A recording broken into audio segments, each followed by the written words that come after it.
राधे राधे सभी को। अब हम भगवान के तीसरे अवतार कच्छप अवतार की कथा का श्रवण करेंगे। एक बार जब इंद्र सहित तीनों लोक श्री रहित हो गए, फिर इंद्र जी भगवान ब्रह्मा जी के पास गए। उन्होंने पूछा कि इससे निकलने का आपको युक्ति बताएं। तब फिर ब्रह्मा जी उनको श्री हरि भगवान के पास लेकर के गए।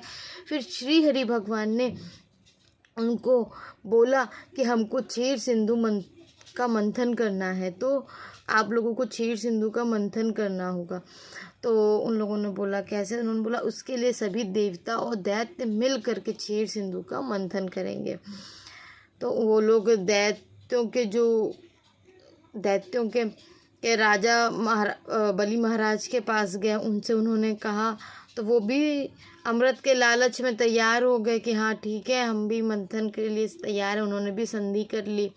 फिर जिसमें मंदराचल पर्वत जो है वो मथनी का काम करेगा और वासुकी नाग जो है वो मथनी का वो नेति का काम करेगा, मतलब रस्सी का, जिससे मथानी को मथा जाएगा, मथानी चलेगी। तो उन्होंने बोला ठीक है। वो भी आ गए लालच में। जब ये लोग मंदराचल को उठा के चलने लगे तो फिर किसी से थोड़ी दूर के बाद तो फिर चला नहीं गया उसको लेकर के। फिर सभी देवताओं ने मिलकर के श्री हरि भगवान का ध्यान करा। फिर उन्होंने गरुड़ पर मंदराचल को रख करके समुद्र तट तक ले गए। फिर वहाँ पर सभी देवता और दैत्य मिल करके उसे क्षीर सिंधु में ले गए, लेकिन कोई आधार ना होने के कारण वो बार बार समुद्र में डूबता ही जा रहा था। मंदराचल बार बार समुद्र में डूबता ही जा रहा था। फिर उन्होंने भगवान श्री हरि भगवान का ध्यान करा कि ये क्या हो रहा, कुछ समझ में नहीं आया। फिर थोड़ी देर बाद सभी को समझ में आया ये कोई ना कोई प्रभु की लीला है और ये हमसे ही कहीं ना कहीं गलती हो गई कि हमको किसी भी कार्य को करने के पहले विघ्नहर्ता गणेश जी का ध्यान करना चाहिए था और ये हमने नहीं करा। फिर जैसे ही उन्होंने श्री हरि भगवान का ध्यान करा, सबसे पहले विघ्नहर्ता गणेश जी का ध्यान करा और वैसे ही श्री हरि भगवान ने कच्छप रूप धारण करके मंदराचल के नीचे आ गए। तब सभी देवता और दैत्यों को मंथन करते बना, जिसमें पहला अवतार मंथन के समय भगवान ने कच्छप अवतार लिया जो मंदराचल के नीचे थे। दूसरा अवतार वो देवताओं की तरफ से विष्णु रूप में उनका साथ दे रहे थे।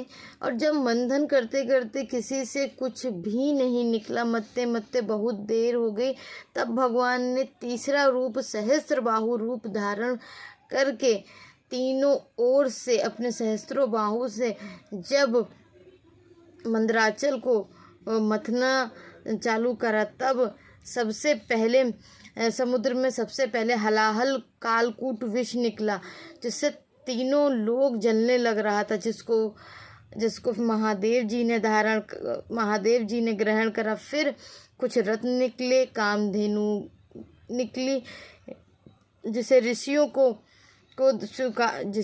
ने स्वीकार किया। फिर उच्चैश्रवा नामक अति बलिष्ठ अश्व निकला, जिसको दैत्यों ने ले लिया। बाद में ऐरावत नामक हाथी निकला, जिसको इंद्र जी को दे दिया गया, देवताओं के राजा इंद्र को दे दिया गया। फिर कौस्तुभ मणि निकली, जिसको श्री हरि भगवान ने अपने कंठ में धारण किया। कल्प वृक्ष सीधे निकला, जो सीधे ही स्वर्ग में चला गया। अप्सराएं निकली, वो भी सीधे स्वर्ग में ही चली गई। भगवती लक्ष्मी निकली,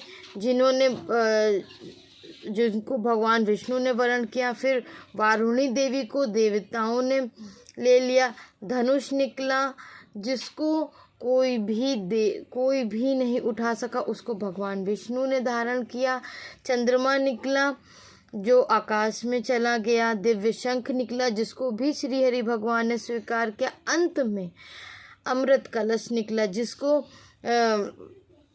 जिसको दैत्यों ने चालाकी से छीन लिया। अब सभी देवता तो उदास हो गए कि अब कैसे हमको अब अमृत मिलेगा, और अगर कहीं दैत्यों ने अमृत पी लिया तो वो तो अमर हो जाएंगे। फिर श्री हरि भगवान ने तब मोहिनी रूप धारण करा और वो उनका रूप इतना जैसा मोहिनी रूप उन्होंने धारण करा, तो उनका रूप देख के सभी दैत्य जो थे वो मोहित हो गए, वो उनके वश में हो गए। और भगवान ने श्री हरि भगवान ने उनसे अमृत कलश लेकर के सभी देवताओं को पिलाया। जब वो देवताओं को पिला ही रहे थे, तभी सूर्य और चंद्रमा के बीच में राहु नामक दैत्य वेश बदल करके आ गया और पिलाने के लिए जैसे ही पिलाने के लिए बढ़े, तो वैसे ही सूर्य और चंद्रमा ने बताया कि ये तो कोई दैत्य है, ये तो कोई देवता है नहीं। और जैसे ही भगवान को मालूम चला, श्री हरि भगवान को, कि ये कोई दैत्य है, छल से ये देवताओं के बीच में आ गए हैं, तो फिर उन्होंने चक्र से उसका सिर काट दिया। लेकिन जब तक ये बात सामने आती कि वो दैत्य है, वेश बदल करके आया, तब तक कुछ बूंदे अमृत